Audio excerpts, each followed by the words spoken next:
Si tatay nga! Yay! Nandito na si tatay! Mga anak, namiss ko kayo! Namiss ka din namin, tay. Huwag ka nang babalik sa abroad, ah. Hindi ko na kayo iiwan, mga anak. Yes! Di na babalik si tatay sa abroad! Oh, ito. May regalo pala ako sa'yo, Scarlett. Wow! Ano kaya laman neto?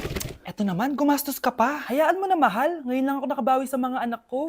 Meron din ba ako regalo, tay? Syempre naman, ikaw pa ba makakalimutan ko, Brianna? Oh, ito. Yay! May regalo din ako! Oh, matulog na kayo, ah. Kami naman ang tatay mo yung magbabanding. Sige po, nay, matutulog na kami. Bubuksan ko na to. Tara na, mahal. May pasalubong din ako sa'yo sa kwarto. Tara na, mahal. A few moments later. Anong oras na? Bakit tumatawag si tatay? Hello, tay? Scarlett, umalis na kayo sa bahay na yan. Isama mo kapatid mo pati nanay mo. Bakit po? Nasaan kayo? Yung lalaking umuwi dyan kagabi, hindi ako yun anak. Umalis na kayo dyan ngayon na. Nay! Okay, class. The nomination for Muse is now open. Ma'am, I nominate myself. Subukan niyo mag-nominate ng iba. Pa-main character talaga siya, oh. Ma'am, I nominate Scarlett. Hala, maglalaban sila. Ooh, ang dalawang magkaribal. Ay, nako. For sure, mananalo ako. Let's fight fair and square. Okay, we have two candidates. Unang tanong, anong meron sa inyo na wala sa kalaban nyo? Ang bagay na meron ako at wala siya ay yung mga mansyon namin. Mamahalin namin na sasakyan, mga luxury bags. For sure, wala siya nun. Ang bagay na meron ako at wala siya ay ang mga taong nagmamahal at sumusuporta sa akin. My family, my friends. Walang kwenta ang yaman kung walang nagmamahal sa'yo. Oh, bird! For my final question, bakit ikaw ang deserving maging muse? Obvious naman, di ba? Maganda ako, sexy ako. Ano pa bang hahanapin niyo sa akin? I believe that being a muse is being a good role model. I am confidently beautiful to show the classroom, the school rather, that I have what it takes to be a good role model. And I thank you. We love you, Scarlett! Itaas ang kamay kung boto kay Cheska. Okay? Itaas ang kamay kung boto kay Scarlett. Okay, Cheska! Panalo ako! Pwede ka nang bumalik sa upuan mo! Meron na tayong bagong muse! Si Scarlett! Deserve!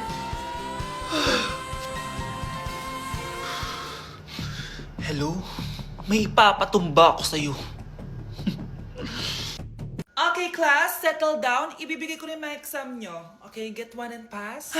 Ma'am, sorry I'm late. Class, anong sabi ko kapag late na dumating? Hindi po mag-e-exam. Tama! So, bawal ka na mag-exam, Scarlett. Hi, ma'am. Nandito na ako. Medyo na-traffic eh. Oh, Cheska, buti nakahabol ka. Oh, eto. Pinag-reserve ko to ng test paper. Mag-exam ka na. Thank you, ma'am. Lo, ang unfair. Bakit si Cheska pwede mag-exam kahit late? Iba kasi si Cheska. Hindi mo siya kagaya. Okay, class. Nagets niyo ba yung lesson? Naiihi ako. Ma'am, may I go to the CR? Kita mo nag-lesson ako, di ba? Makakahintay ang ihi mo. Tapos kapag bumagsak, magreklamo. Ma'am, pwede ba ako mag-CR? Sure, Cheska. Umihi ka na. Take your time, ha? Yay! Thank you, ma'am. Ma'am, may favoritism ka. Kapag si Cheska, pwede. Ano ba meron sa kanya? Basta. Pwede ba? Huwag kang bastos. Nag-discuss ako, di ba? Okay, class. Next topic. Okay, class. Ang bagong top 1 dito sa klase ay si Cheska! Ha?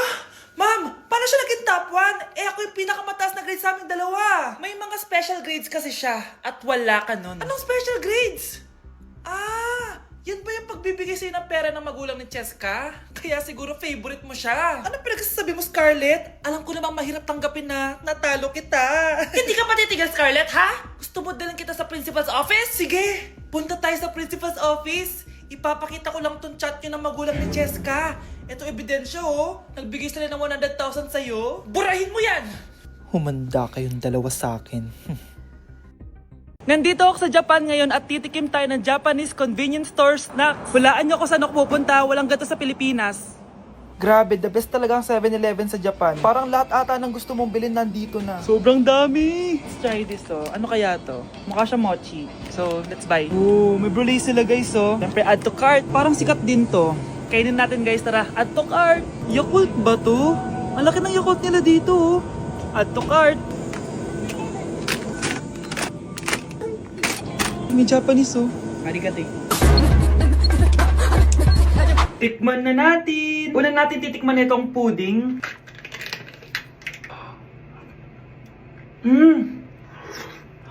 Lasa siyang lotion. Lasang lotion na! I'll give it 6 out of 10. Next, chips na lasang spinach pizza. Parang maanghang siya. Kalasa nga guys. Sarap. 7 out of 10 to. Yung kamay. Sa mga drinks naman, so first, ito. Alam niyo yung sa Kmart, yung banana na lalagay ko dyan. Ganun yung lasa niya, pero hindi masyadong matamis. So, 7 out of 10. Favorite. Next, ito guys, super cute na ito, kaya kinuha ko. So, parang siyang mochi. Pero di ko alam kung ito, wala kasi siyang English subtitle. Ang cute niya! Tapos amoy sabon. Alam mo yung Kojic, ganun. Ganun yung amoy niya. So, ito yung itsura niya. Candy ata to eh.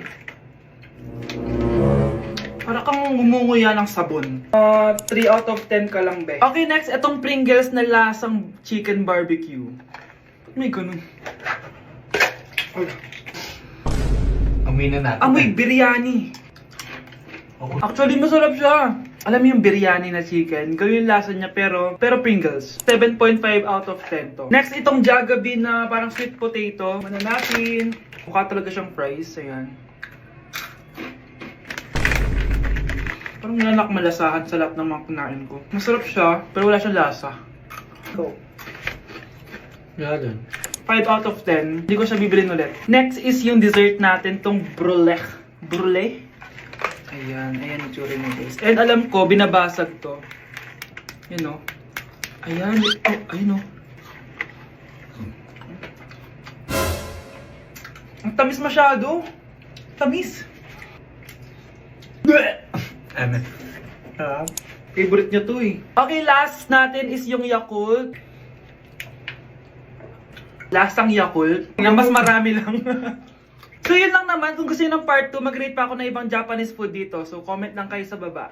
Ang fresh ko today! Anak, sali mo naman ako dyan sa selfie mo. Sige na, tara. 1, 2, 3. Ayan! Oh, sige na anak, magluluto na ako ha. Ba't wala si nanay dito? Bes, sira na ata tong phone ko. Bago lang yan, nangyari. Nag-selfie kasi kami ni nanay pero sa picture, ako lang yun nandun. Ha? Posible ba yun? Yun na nga eh. Try mo kaya picturean nanay mo na mag-isa lang siya.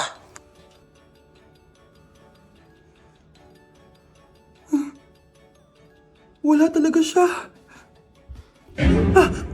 Anay, bakit mo ako pinipicturean anak? Sabihin mo sa akin yung totoo, Nay. Ano ka ba? Bakit hindi kita makita sa mga picture? Ha?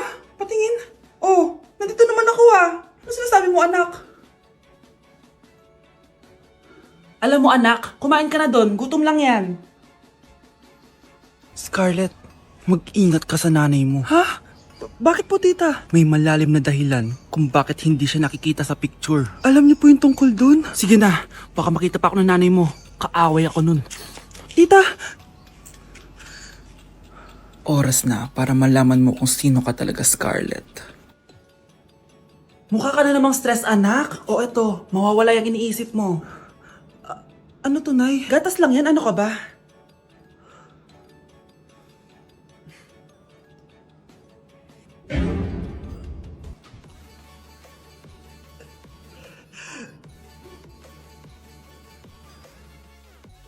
Kinulong po ni nanay si Scarlett sa bodega. Ha?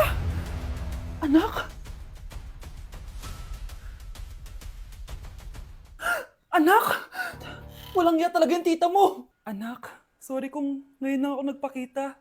Pinakulong kasi ako ng babaeng yan. Deserve mong makulong. Ikaw ang ikukulong namin dahil child abuse ang ginagawa mo. Ano? At hindi mo na din makukuha ang 50% ng mana. Hindi pwede! Nay, masaya ako na nandito ka na. At hindi na din tayo maghihirap dahil sa pamana ni tatay. Masaya din ako, anak. Siyempre kasama ka dito sa Manta.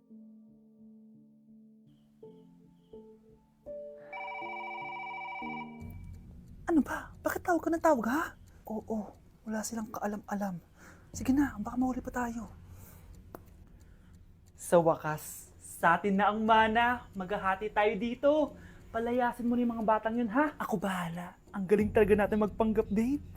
Mga anak, aalis na tayo dito sa bahay. Lilipat tayo sa mas malaking bahay. O eto, mga gamit nyo, inimpake ko na. Talaga, Nay? Scarlett, huwag kang maniwala dyan. Nagpapanggap lang yung nanay mo! Samantha, ano yung mga pinagsasabi mo? Magjowa sila ni attorney. Sinet up nila tayo. Ganyan ba ang ugali mo, Samantha? Kaparehas ng nanay mong sinungaling? Samantha, ano ba? Kung ayaw mo sumama, edi wag. Sige! Kung totoong anak mo talaga si Scarlett, saan at kailan mo siya ipinanganak? Ang dali naman yan. Edi sa Manila. Pinanganak ako sa ibang bansa. Hindi ikaw ang nanay ko. Ay, oo nga pala, sa ibang bansa pala. Sorry, nakalimutan ko. Ang dami namang drama. Total, nasa amin na ang mana. Umalis na kayong dalawa. Kung ayaw niyong pati kayo, ipakulong ko. Kung meron mang makukulong, kayong dalawa yon. Salamat sa pagtawag, Samantha. Inaaresto kita, attorney, sa kasong panloloko. Palpak ka talaga! Naisahan niyo ako ngayon, ha? Hindi pa ako tapos sa inyo. Talagang sinira mo yung sarili mo, attorney, para sa pera. At ang dami mo na palang naloko. Samantha, huwag na tayong maghiwalay, please. Oo, Scarlett. Dito lang ako palagi sa tabi mo. Kayong dalawa, mag-ingat kayo palagi, ha? Gamitin niyo na maayos sa pamana ng tatay niyo. Salamat po.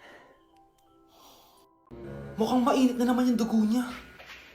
Palagi naman. Okay, class. Bring out 1 sheet of yellow paper. Mag-essay kayo. Patay, yellow pad.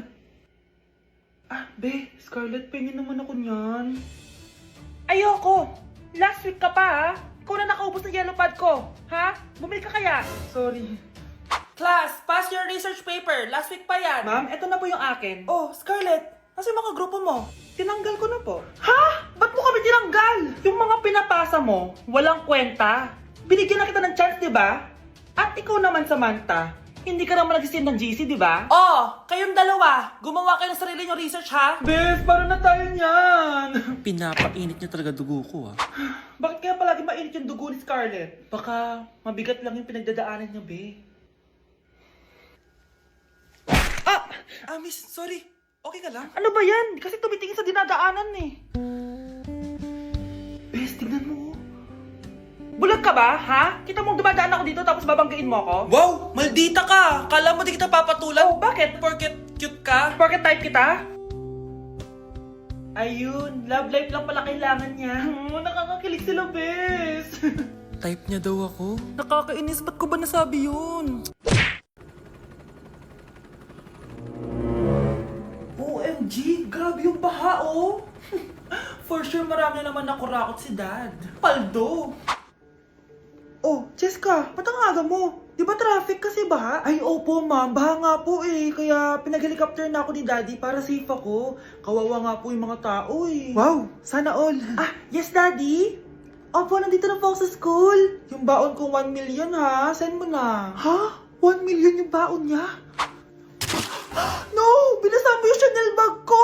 Sorry, Cheska. Alam mo ba kung magkano to, ha? 600,000 to! Mas mahal pa to sa bahay nyo! Napakamahal naman yan. Whatever. Papabili na lang ulit ako. Salamat ka, mabait ako. Nahiya naman tong 300 peso na bag ko. Be, tara sa kantin. Nag-crave ako ng siomay tsaka ng kwek-kwek. Tara. Pwede bang sa Wolfgang na lang tayo mag-lunch? Hindi kasi ako sanay sa mumurahing pagkain. Be, anong kala mo sa akin? Anak ng CEO? Ano ba yan? Hindi ba kayo binibigyan ng allowance ng daddy nyo? Ako na nga lang. Hindi ka naman ganyan dati. Okay, class. Si Cheska na ang bago nating treasurer. Ma'am, wag si Cheska. Kukurakutin niya lang yung class funds natin. Parang tatay niya. Flood control, ayaw. Gastos, gusto. Kaya mayaman si Cheska kasi korap ang pamilya niya. Ang laki ng tax na binabayaran ko. Sa Disney Princess pala natin napupunta lahat. Habang kami, binabaha na dito. Ikaw pa helicopter lang. Wow, napaka-lavish mo naman. Tsaka, pera muna ako nito Chanel bag mo ha. May ambag din ako dito, no? Hindi kami titigil hanggat walang nakukulong. Deserve niyong magdusa.